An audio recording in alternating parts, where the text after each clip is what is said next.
আসসালামু আলাইকুম। কেমন আছেন সকলে? আশা করি আল্লাহ তাআলা অশেষ রহমতে সকলে ভালো আছেন। আজকে আমরা স্টেপ অন টু পেডিয়াট্রিক্স থেকে আমরা পড়ব হলো কফ অ্যান্ড ডিফিকাল্ট ব্রিথিং। দেখতে পাচ্ছেন কফ অ্যান্ড ডিফিকাল্ট ব্রিথিং। সে পড়ব হলো নিউমোনিয়া সম্পর্কে। নিউমোনিয়া সম্পর্কে পড়ব। ওকে। এখন নিউমোনিয়া সম্পর্কে পড়ব। তো নিউমোনিয়া কি? Pneumonia is the infection of lung parenchyma. নিউমোনিয়াটা লাং প্যারেনকাইমাতে যেটা ইনফেকশন হয়, it all along contributes to greater than 18% of all about under 5 death worldwide, including 4 to 5% death from neonatal pneumonia. তাহলে বোঝা যাচ্ছে 80% এর বেশি 5 বছরের নিচে যেসব বাচ্চা তাদের কিন্তু সারা বিশ্ব জুড়ে মারা যায় এই নিউমোনিয়া দিয়ে। নিওনেটসের 0 থেকে 28 দিনের বাচ্চা 4 থেকে 5% এই নিউমোনিয়াতে মারা যায়। ইচ ইয়ার অ্যারাউন্ড, সাধারণত স্ট্যাটিস্টিকে বলা হয়েছে প্রত্যেক বছরে এতজন চাইল্ড নিউমোনিয়াতে বাংলাদেশে মারা যায়। Grossly pneumonia is group into 3 types. Pneumonia 3টে টাইপে হিসাবে করা হয়েছে। Number 1 is community acquired pneumonia, nosocomial hospital acquired pneumonia, pneumonia in special situation. Number 1 community acquired pneumonia, CAP বলা হয়। Example pneumonia acquired from community or outside hospital, মানে হসপিটালের বাইরে যেটা নিউমোনিয়া হয় সেটা কমিউনিটি অ্যাকুয়াল নিউমোনিয়া। নোজোকমিনাল ও hospital acquired pneumonia, hospital যায় যে নিউমোনিয়াটা হয়। আরেকটা কি নিউমোনিয়া ইন স্পেশাল সিচুয়েশন, যেমন হলো অ্যাসপিরেশন নিউমোনিয়া, যে কোনো কিছু যে গিলে খায় শ্বাসনালীতে যে চলে যায়। Pneumonia is immunocompromised host, opportunistic pneumonia, এটা বলছে। On different types, community acquired pneumonia is the most common and important in public health point of view. কোনটা? কমিউনিটি অ্যাকুয়াল নিউমোনিয়া, যেটা হসপিটালের বাইরে হয়। রিস্ক ফ্যাক্টরটা কি সে সম্পর্কে আমরা জানতে হবে। সেটা হলো আমাদের সিভিয়ার ম্যালনিউট্রিশন, যাদের পুষ্টির অভাব আছে তাদের সেই সমস্যা হয়। দ্বিতীয় নাম ইনফেকশন ডিজিজ, যেমন মেজেলস, মেজেলস হয় যাদের, পার্টিসিস, পার্টিসিস, ইমিউনিটি ডিফিসিয়েন্সি ডিজিজ মানে রোগ প্রতিরোধ ক্ষমতা যাদের কম, কনজেনিটাল লেশন যেমন কনজেনিটাল হার্ট ডিজিজ যাদের রাখছে তাদের, ইয়াঙ্গার এজ যেমন ইনফ্যান্টের হয়, আদার্স ইনডোর এয়ার পলিউশন, ঘরের ভিতরে যদি এয়ার পলিউশন থাকে, ওভার ক্রাউডিং, জনবহুলে যদি হয় তাদের এই সমস্যা দেখা দেয়। আচ্ছা, ঠিক আছে।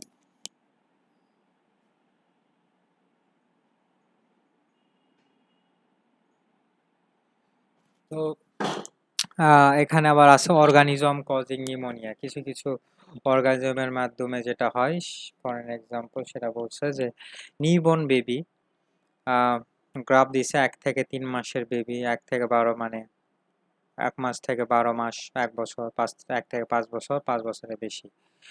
নিউবর্ন যাদের হয়, যাদের সাথে ইন্টেরিক গ্রাম নেগেটিভ জিআরবি স্ট্রেপ্টোকক্কাই দ্বারা 1 থেকে 3 মাসের বিভিন্ন অর্গানিজম দ্বারা এটা হয়, সেটা বোঝা যাচ্ছে। আর পাথোজেনেসিস কিভাবে নিউমোনিয়া হয় এটা বলছে। After entering the respiratory tract and alveoli, এই যে অর্গানিজমটা যখন রেসপিরেটরি ট্র্যাক্ট শ্বাসনালী এবং অ্যালভিওলিতে ঢোকার পর the invading organism evoke a local inflammatory response, সেখানে লোকালি ভাবে একটা ইনফ্লেমেটরি রেসপন্স পায়। This activate complement and coagulation cascade and release many chemical mediator, ওখানে যায় অর্গানিজমটা একটা ইনফ্লেমেশন করে, ইনফ্লেমেশন রিয়াকশানে বিভিন্ন ধরনের কেমিক্যাল মেডিয়েটর রিলিজ হয়, যেমন লিকোটেরিয়েন্স, পোস্টাগ্ল্যান্ডিন, হিস্টামিন, আর অনেক কিছু, which enhance capillary permeability and blood flow to the inflamed area. এই রিলিজের জন্য ওখানে ক্যাপিলারি পারমিয়াবিলিটি এবং ওখানে ব্লাডটা ফ্লোটা বেশি হয়। সেই কারণে as a result a protein rich fibrinosuppurative inflammatory exudate containing leukocyte RBC কি containing করে leukocyte RBC antibodies accumulate in the alveolar space সবকিছু এসব জমা থাকে, causing কি কারণে solidification of lung tissue solidification এই যে বলা হয় consolidation, যেখানে consolidation লাংসে পাবো সেটা হলো pneumonia. The solidification may involve a large portion of a lobe or of an interlobe, সেটাই বলছে। lobar consolidation or maybe patchy throughout one or both lung bronchopneumonia বলা হয়. The net result in reduction of functional areas for gaseous excess and patient become hypoxic and patients with respiratory distress. কি হচ্ছে এই আমাদের লাংসের consolidation মধ্যে function areas for গ্যাসের এক্সচেঞ্জটা কমে যাচ্ছে অ্যান্ড পেশেন্ট বিকাম হাইপোক্সিক মানে অক্সিজেন বা ব্লাড সাপ্লাইটা কম পাচ্ছে oxygen hypoxic patient respiratory distress হবে নিউমোনিয়া এইসব রোগীদের কি কি সিমটম নিয়ে থাকবে ফিভার জ্বর থাকবে মডারেট হাই গ্রেড কাশি কফ থাকবে রেসপিরেটরি ডিস্ট্রেস সাইনের মধ্যে জেনারেল এক্সামিনেশন মধ্যে কি কি পাবো আমরা অ্যাপারেন্সের মধ্যে ডিপসনিক শ্বাসকষ্ট থাকবে flaring of A আরিয়ানাজি cyanosis head মাথার নোডিং প্রেজেন্ট ইন সিভিয়ার হাইপোক্সিয়া পাবো গ্লান্টিং মেবি প্রেজেন্ট ইন সিভিয়ার গ্লান্টিং মানে একটা শব্দ ছোট বাচ্চারা স্টেথোস্কোপ দিয়ে ঘ্রং ঘ্রং করে শব্দ করে সেরকম পাবো ফার্স্ট ব্রেথিং অবশ্যই পাবো যেমন হিসাবে ফার্স্ট ব্রেথিং ধরা হয় ক্যালকুলেট করে যাদের 0 থেকে 2 মাসের বেশি 60-এর যদি বেশি হয় তখন আমরা ফার্স্ট ব্রেথিং বলি 50-এর বেশি 2 থেকে 1 বছরের বাচ্চাদের 40-এর বেশি হলে 1 থেকে 5 বছরের বাচ্চাদের হলে ফার্স্ট ব্রেথিং চেস্ট ইনডোয়িংও পেতে পারে সাইনের মধ্যে মানে এই যে দেখেন চেস্ট ইনডোয়িং এখানে বলা হয়েছে দেখেন এই পাঁজরটা ঢুকে যাচ্ছে শ্বাস নেওয়ার সময় ট্যাকিকার্ডিয়া হার্ট রেটটা বাড়বে এখানে বলছে সিস্টেমিক চেস্ট এক্সামিনেশন সরাসরি কিভাবে এক্সামিনেশন করো মুভমেন্ট অফ চেস্ট কনসোলিডেশন প্লুরালিফিউশন নিউমোথোরাক্সের মধ্যে কি কি পার্থক্য বলছে কনসোলিডেশন নিউমোনিয়া হলে কি প্লুরালিফিউশন যদি লাংসে পানি জমে আর নিউমোথোরাক্স হলে মুভমেন্ট অফ চেস্ট কি কি চেঞ্জ পাবো প্রথম নিউমোনিয়াতে restricted of the affected site যেখানে নিউমোনিয়া যাকে বলে যে লাংসে কনসোলিডেশন ওখানে মুভমেন্টটা কম হবে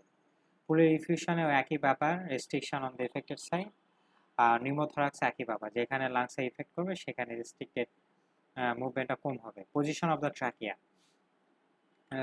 ট্রাকিয়া সাধারণত সেন্টার ভালো থাকবে নিউমোনিয়াতে বাট প্লুরালিফিউশন থোরাক্সে চেঞ্জ হবে shifted to the opposite side যে সাইডে ইফেক্ট করবে লাংস সেই অপোজিট সাইডে শিফট করবে পজিশন অফ দ্য অ্যাপেক্স বিটটা নর্মাল পজিশন থাকবে নিউমোনিয়াতে বাট প্লুরালিফিউশন আর নিউমোথোরাক্সে অপোজিট সাইডে শিফট করবে নিউমোথোরাক্স অ্যাপেক্স বিট এবং ভোকাল ফিমেটাস কি পাবো নিউমোনিয়াতে ইনক্রিজ পাবো আর এই দুটাতে নাও পেতে পারি বা কমে যেতে পারে ভোকাল ফিমিটাস আর পারকাশন নোট যে হাত দিয়ে যদি আমরা পারকাশন করি নিউমোনিয়াতে উডি ডাল পাবো মনে হয় কাঠের শব্দ হচ্ছে যেরকম এবং হলো আমরা প্লুরালিফিউশনাল স্টোনি ডোল পাবো মানে পাথরের মতো যেটা আর হাইপার রেজোনেন্ট পাবো নিউমোথোরাক্সে ব্রেথ সাউন্ড কি পাবো ব্রঙ্কিয়াল পাবো আর হলো প্লুরালিফিউশন পাবো না আর এটা দুটাই পাবো না কারণ হলো ওখানে পানি দিয়ে ভর্তি আছে সাউন্ডটা পাবো না এখানে বাতাস দিয়ে অতিরিক্ত বাতাস নিউমোথোরাক্সে সেটা পাবো না ভোকাল রেজোনেন্স নিউমোনিয়াতে ইনক্রিজ আর এই দুটাতে কমে যাবে বা হলো পাবো না absent added sound course crepitation পেতে পারি আর এই দুটাতে কিছু নিউমোথোরাক্সে অ্যাডিশন সাউন্ড পাবো না আর যদি পুরো ইফিউশনে নাও পেতে পারি যদি পাই crepitation may present above the level of effusion in bronchopneumonia যদি হয় the sign are similar to consolidation except the characteristic dullness of consolidation is absent and breath sound is visible instead of bronchial with coarse crepitation present all over the lung field above. Diagnosis কি based of our clinical feature are relevant investigate প্রথমে X-ray করব X-ray করে কি দেখতে পাবো the findings are lobar consolidation lobar যেটা আছে ওখানে consolidation পাবো homogeneous opacity মানে অবিস্পষ্ট কিছু পাবো homogeneous in any portion of the lobe যে কোনো লোয়ার লোবও পেতে পারে মিডল লোবও পেতে পারে বা হলো আপার লোবে পেতে পারি প্যাচি কনসোলিডেশন প্যাচিও পেতে পারি small consolidation seen in different areas of the lung field বিভিন্ন consolidation পেতে পারি pneumococcal this wall cystic lesion classical in staphylococcal pneumonia interstitial infiltrate hyper aciration and prominent lung marking caused by bronchial wall thickening are found in viral and atypical pneumonia. Feature of complication কি কি feature পাবো এই pneumonia হওয়ার পর? Pleural effusion পাবো, পানি জমবে, দেন emphysema থরাসিক, lungs abscess এটা পাবো। দেখেন এখানে লার্জ লবার কনসোলেশন রাইট লাং, এদের রাইট লাঙ্গে এখানে লবার পজিশনে কনসোলেশন অপাসিটি দেখাচ্ছে, হোমোজেনাস অপাসিটি দেখেন। আর দ্বিতীয় এখানে patchy consolation involving different area, বিভিন্ন ডিফারেন্ট এরিয়াতে আমাদের অপাসিটি দেখা যাচ্ছে বা কনসোলেশন দেখা যাচ্ছে, বোথ লাং দুটাতেই, রাইটও লেফটেও। সাদা সাদা সাদা সাদা, এখানেও সাদা সাদা সাদা, অনেকগুলো প্যাচি। এখানে দেখতে পাচ্ছি এক্সএসএস শোয়িং স্ট্রিক্টলি ডেন্সিটাইট অ্যান্ড বাইরে দুই পাশেই কনসোলেশন অফ লোয়ার লব, নিচে লবে এটিপিক্যাল নিউমোনিয়া। দেখেন এই সাদা সাদা অনেক আছে নিউমোনিয়াতে। এই ছবিতে কি বলছে? The wall cystic lesion in the middle of the right upper lobe pneumocele. এই যে দেখেন রাইট আপার লবে নিউমোসেল সিস্টিক লেশন, এটা লেশন আছে সেখানে। আর একটা কি লাং অ্যাবসেস, ফোড়া হতে পারে, লাংসে ফোড়া। সার্কামফ্রাম এরিয়া লেফট আপার লব উইথ এয়ার ফ্লুইড লেভেল, এটা লেফট এখানে এয়ার ফ্লুইড যেটা আছে এখানে লাংস অ্যাবসেস হয়েছে। লেফট সাইডে পুরো ইফিউশনে দেখেন লেফট সাইডে পুরো কিছু সাদা অপাসিটি, পুরো ইফিউশন। এখানে কি দেখতে পাচ্ছি? উইথ অবলিটারেশন অফ লেফট কস্টো অ্যান্ড কার্ডিওফেনিক অ্যাঙ্গেলটা কিছুই দেখতে পাচ্ছি না, কোথায় কার্ডিওফেনিক অ্যাঙ্গেল আর কোথাও কস্টোফেনিক অ্যাঙ্গেল। এখানে তো অবশ্যই air fluid level in left hemithorax, obliteration of cardiophrenic angle and shifting of mediastinum to the right. আর কি টেস্ট করতে পারি? এক্স এর কথা তো গেল, সিবিসি করতে পারি, কমপ্লিট ব্লাড কাউন্ট। এখানে পলিউনিকুলার মরফো নিউক্লিয়ার লিউকোসাইটোসিস, লিউকোসাইট বেশি হবে, ইএসআর তো অবশ্যই বাড়বে, ইনফ্লামেশন যে আছে। ব্লাড অবশ্যই কালচার সেন্সিটিভ করে দেখবো, may isolate the organism in less than 20%, কোন অর্গানিজম দ্বারা হয়েছে, কোন অ্যান্টিবায়োটিকের দ্বারা সেন্সিটিভ এবং রেজিস্ট্যান্স সেটা দেখবো। অবশ্যই কমপ্লিকেশন, কি কমপ্লিকেশন হতে পারে? অ্যাবসেস ফর্মেশন, লাং অ্যাবসেস হতে পারে resulting from tissue destruction necrosis, এটা হতে নিউমোনিয়ার পর। আর একটা প্লুরাইসিস প্লুরিফিউশন হতে পারে, পানি চলতে পারে, infection resulting from spread and accumulation of suppurative material into the pleural cavity. Hematogenous dissemination of bacteria to the other organ, and that may cause meningitis, arthritis, infected endocarditis, এরকম তবে virus lung form organism the exudate, এটা হতে পারে। ওকে, তারপর এখানে কিছু বলা হয়েছে, classification of the severity of pneumonia and recombinant treatment, 2 months to up to 5 years, 2 মাস থেকে 5 বছরের বেশি বাচ্চাদের। WHO কি বলতেছে? Any child under 5 years of age who is brought with fever, cough and difficult breathing should be assessed after 3 doses of salbutamol nebulization in an interval of 20 minutes. মানে বলছে যাদের বয়স 5 বছরের কম তাদের সকল যারা নিয়ে আসে জ্বর, সর্দি, কাশি এবং শ্বাসকষ্ট, তাহলে অবশ্যই সালবুটামল নেবুলাইজেশন 3 ডোজ দিব। কি ডোজ সেটা অবশ্যই 20 মিনিট পর পর। The patient who respond to nebulization will be considered as wheezy child, example bronchiolitis, asthma. যদি তার নেবুলাইজেশন দিয়ে ভালো কাজ করে, রেসপন্ড করে, তাহলে বুঝতে হবে ব্রঙ্কিওলাইটিস, লাংসে bronchial inflammation বা asthma. But who do not respond to nebulization should be classified as follows. যদি নেবুলাইজেশন দিয়ে যদি কাম না হয় তাহলে অবশ্যই নিচে যে ক্লাসিফাই করছে সেটা একটা সিভিয়ার নিউমোনিয়া। তাহলে বোঝা যাচ্ছে নেবুলাইজেশন দিয়ে যদি কাজ হয় তাহলে বুঝতে হবে এটা ব্রঙ্কিওলাইটিস বা হলো অ্যাজমার জন্য পেশেন্ট, আর যদি না হয় তাহলে বুঝতে হবে নিউমোনিয়ার জন্য। এখন সাইন সিমটম দেখে এটা ক্লাসিফিকেশন ট্রিটমেন্ট দিব। যদি ইনি জেনারেল ডেঞ্জার সাইন অথবা সিভিয়ার চেস্ট ইনডোয়িং থাকে, deep and classic visible, stridor in calm child, বাচ্চা ঠান্ডা হয়ে গেছে, কথাবার্তা নাই, শ্বাস প্রশ্বাস কমে গেছে, তাহলে সিভিয়ার নিউমোনিয়া। ট্রিটমেন্ট কি ফার্স্ট ডোজ অ্যাপ্রোপ্রিয়েট অ্যান্টিবায়োটিক দিতে হবে। Treatment antibiotic, treat the child prevent low blood pressure, অবশ্যই পেশেন্টকে লো ব্লাড প্রেশার দিতে হবে চিকিৎসাকে। Treat the child to prevent low blood sugar, refer emergency হসপিটালে দিতে হবে। আর একটা নিউমোনিয়া চেস্ট ইনফেকশন বুক আর যে রিপস আছে সেটা শ্বাস নেওয়ার সময় ভিতরে ঢুকে যাবে। ফার্স্ট ব্রেথিং অবশ্য ক্লাসিফাই করছি বয়স হিসাবে, এই দুটো থাকবে, সেটা হলো নিউমোনিয়া। তাহলে নিউমোনিয়ার কি হতে পারে? গিভ অরালি অ্যামক্সিলিন ফর 5 ডেজ, 5 দিন দিব। এই উইজিং যদি উইজিং করে কাশি হয়, তাহলে even if it disappear after rapidly acting bronchodilator salbutamol, যদি ইনহেল ব্রঙ্কোডাইলেটর অরালি সালবুটামল 5 দিন দিব। Soothe the throat and relieve the cough with a safe remedy, অবশ্য গলাতে কিছু রেমেডি দিব কাশি। And if coughing more than 2 weeks or recurrent weeks, refer to assess for TB or asthma. যদি 2 সপ্তাহের বেশি কাশি হয়, হ্যাঁ, তাহলে অবশ্যই আমরা এখানে যক্ষা অথবা অ্যাজমা আমরা রিকমেন্ড করব, refer. Advice mother when to return immediately. মাকে বলবো কখন বাচ্চাকে হাসপাতালে বা আমার মানে ডাক্তারের কাছে নিয়ে আসতে হবে। Follow up in 3 days। এখন এসব নিউমোনিয়া ট্রিটমেন্ট কি? Counselling the parents about pneumonia, it's complication, treatment and outcome.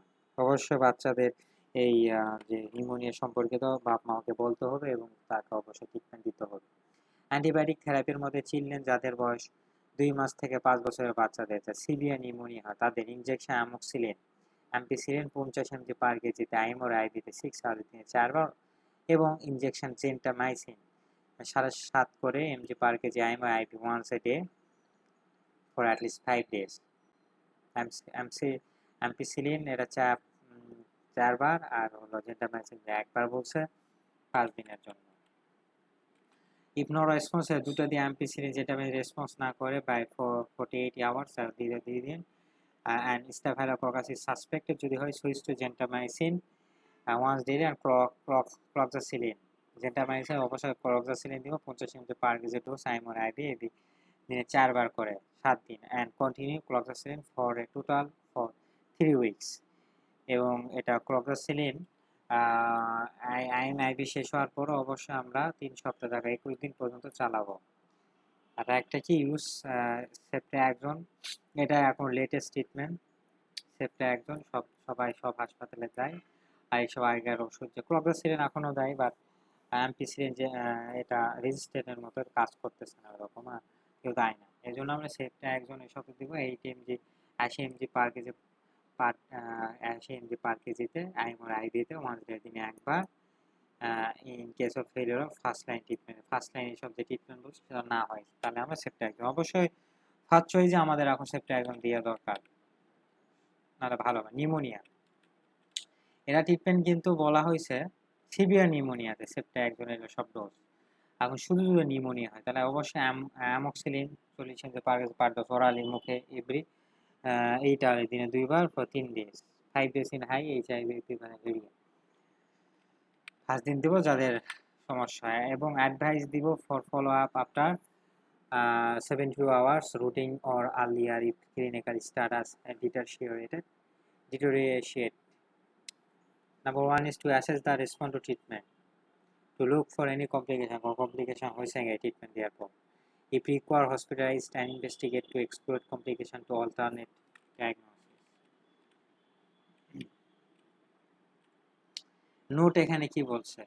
The antibiotics mentioned above the WHO recommended empiric choice, but other antibiotics such as বলছে এটা সব WHO এর এটা সূত্রতে বলছে এটা অ্যান্টিবায়োটিক, বাট অন্য ম্যাক্রোলাইড অ্যাজিথ্রোমাইসিন দিতে পারি, অ্যামোক্সিলিন বা ক্লাভিনিক অ্যাসিড কম্বিনেশন আছে, এই যে লেটেস্ট এসব ডাক বলছে। সেখানে থার্ড জেনারেশন সেফারোস্কোরিন আছে, যেমন সেফেক্সিম, সেফারোক্সিম, এসব আমরা দিব। খুবই ভালো ওষুধ এসব, ডোজ হিসাবে আমরা হিসাবে আমরা দিব।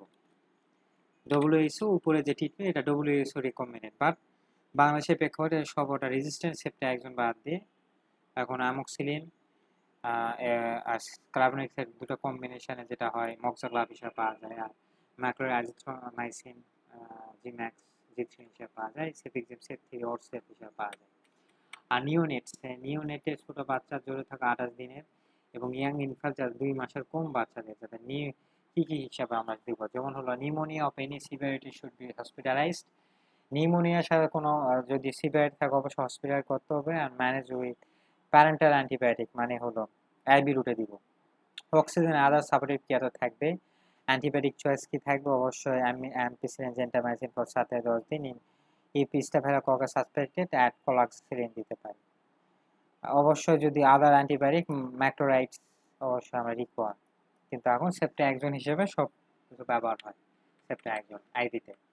সাবরেক treatment oxygen therapy give oxygen if pulse SpO2 যে অক্সিজেন স্যাচুরেশন যদি 90% কমে যায় পালস অক্সিমিটার, তো অবশ্যই অক্সিজেন দিতে হবে।